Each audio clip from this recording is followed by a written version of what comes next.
Hello दोस्तों, इस प्यार को क्या नाम दूँ। स्टार प्लस के मोस्ट पॉपुलर शो में आपको दिखाया जाएगा जो ज्योति आई होती हैं उनके लिए आस्था जो होती हैं वो बहुत सारा खाने का सामान लेके आती हैं, जूस वगैरह। तभी ज्योति जो होती है वो कहती है कि नहीं नहीं, मेरा खाने का बिल्कुल भी मन नहीं हो रहा है। तभी आस्था कहती है कि करूँ श्लोक भाऊ, तुम्हारे भाऊ को फ़ोन लगवाऊँ भी तुम्हारी डांट। ज्योति जो होती है वो कहती है कि अच्छा, अब तुम मेरी शिकायत श्लोक भाई से करोगी।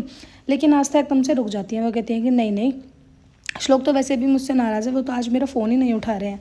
ज्योति जो होती है वो कहती है कि क्या हुआ। वो कहती है कि बस उसी बात से नाराज़ है कि मैं उनके साथ टाइम स्पेंड नहीं कर रही हूँ। तभी ज्योति जो होती है वो कहती है कि चलो तो आप ऐसा करो, पहले मेरे भाई को फ़ोन मिलाओ और उनसे बातचीत करो।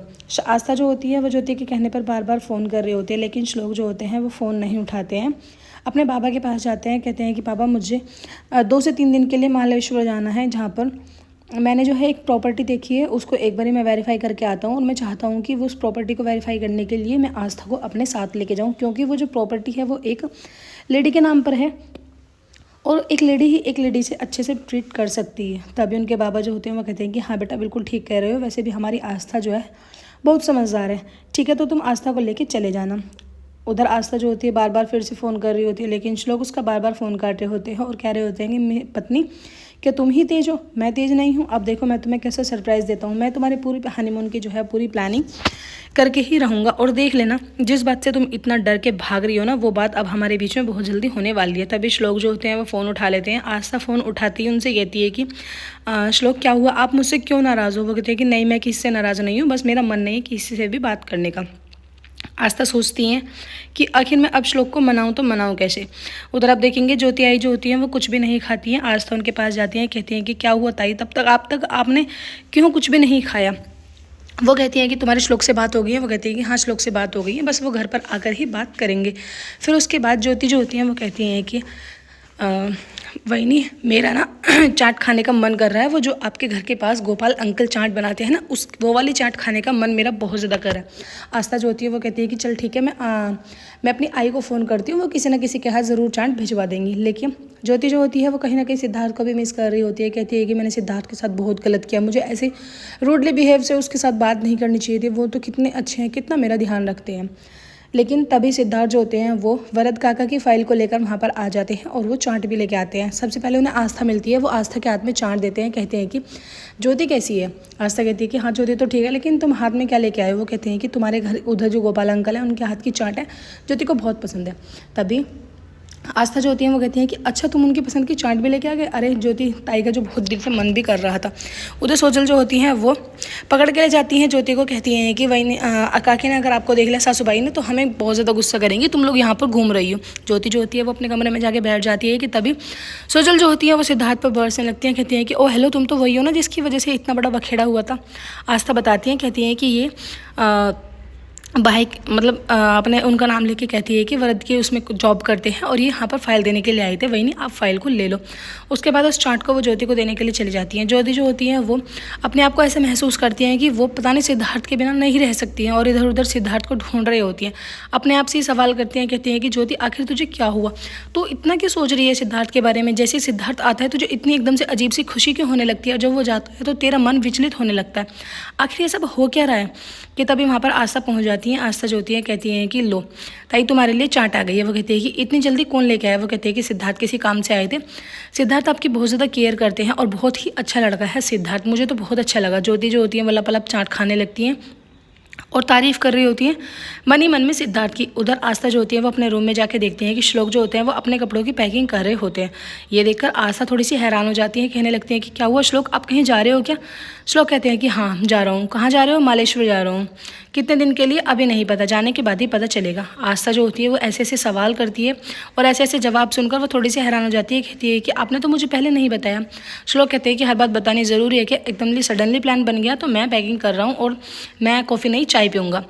आस्था जो होती है वो चाय लेने के लिए चले जाती हैं कि श्लोक एकदम से आस्था वाला भी बैग निकालते हैं और उसमें आस्था के जितने भी कपड़े होते हैं जल्दी जल्दी फटफट उनको पैक करने लगते हैं, क्योंकि इनका प्लान होता है आस्था को भी साथ लेके जाने का। लेकिन वो अपने घर किसी को नहीं बताते हैं। अभी आस्था को भी नहीं पता होता है कि आस्था श्लोक के साथ ही जा रही है। कि तभी पीछे से बाबा जो होते हैं वो आवाज़ लगा लेते हैं श्लोक को श्लोक जो होते हैं अपने बाबा से बात करने के लिए चले जाते हैं। कहते हैं कि हाँ बाबा बताइए आपने क्या मुझे बुलाया।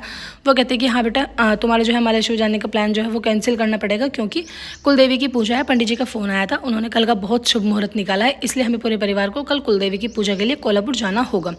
श्लोक जो होते हैं अपने मन ही मन में कहते हैं कि क्या पंडित जी को ये मुहूर्त भी अभी निकालना था।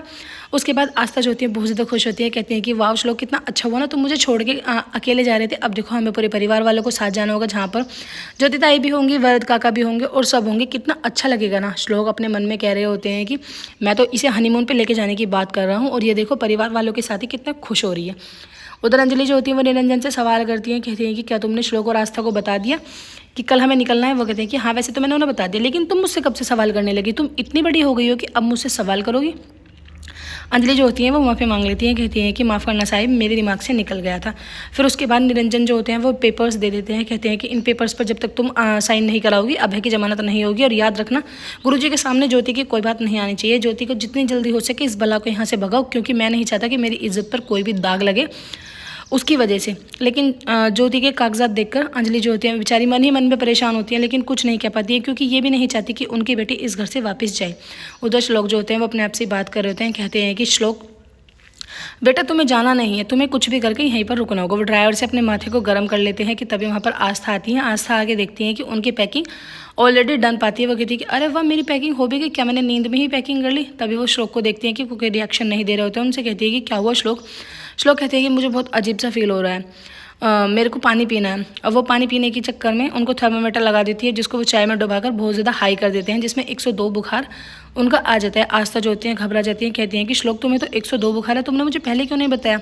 श्लोक कहते हैं कि पहले से नहीं है, अभी सुबह से ही हुआ, बहुत ज़्यादा वीकनेस फील हो रही है, बस कुछ भी समझ में नहीं आ रहा, आखिर मैं करूँ तो करूँ क्या, मेरी तो कहीं जाने की हिम्मत नहीं हो रही है। तभी आस्था वहाँ से भागी भागी जाती है, कहती है कि बाबा बाबा बाबा जो होते हैं कहते हैं क्या हुआ आस्था, सब कुछ ठीक तो है ना। वो कहती है कि श्लोक को बहुत तेज़ फीवर हो रखा है। सभी जो होते हैं वो श्लोक को देखने के लिए चले जाते हैं, जहाँ पर श्लोक जो होते हैं वो आराम से लेटे हुए होते हैं। हालांकि उन्हें फीवर नहीं होता, लेकिन वो ड्रामा कर रहे होते हैं। कहते हैं कि मेरी तबीयत तो बहुत ज़्यादा ख़राब है, मुझे तो कुछ समझ नहीं आ रहा। तभी बाबा जी होते हैं वो कहते हैं कि बेटा जब इतनी तबीयत ख़राब थी तो तुम्हें रात बता देना ही चाहिए था। वो कहते हैं कि नहीं रात तबीयत ख़राब नहीं थी, ये तो सडनली सुबह ही ख़राब हुई है, पता नहीं बहुत ज़्यादा वीकनेस हो रही है, अब मुझसे नहीं हिम्मत होगी कि मैं यहाँ से चला जाऊँ। तभी बाबा जी होते हैं वो कहते हैं कि ठीक है हम गुरुजी को फ़ोन करके ये सब प्लान जो है कैंसिल कर देते हैं।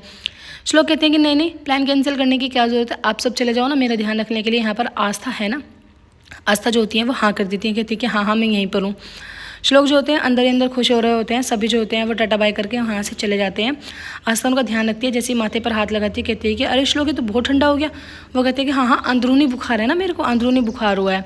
आस्था समझ नहीं पाती है कि आखिर श्लोक क्या ड्रामा कर रहे हैं। एपिसोड की अर्निंग तो ऐसी होगी फ्रेंड्स, आने वाले एपिसोड्स में आपको दिखाया जाएगा। आस्था जो होती है वो अच्छे से मिलने के लिए जाती है और कहती है कि जब से मैं तो बहुत ज़्यादा परेशान हूँ, मेरा दिल तो है टेनिस बॉल की तरह इधर उधर फुदक रहा है जब से सुहागरात वाली बात आई है। मेरी तो समझ नहीं आ रहा कि आखिर सुहागरात कैसे होती है, मैं तो बहुत ज़्यादा घबराई हुई हूँ। कि तभी श्लोक का फ़ोन आ जाता है। श्लोक जो होते हैं वो कहते हैं कि मैं घर पे पहुँच चुका हूँ और मैं तुम्हें लेने के लिए नहीं आऊँगा, क्योंकि मेरे सिर में बहुत तेज़ दर्द हो रखा है।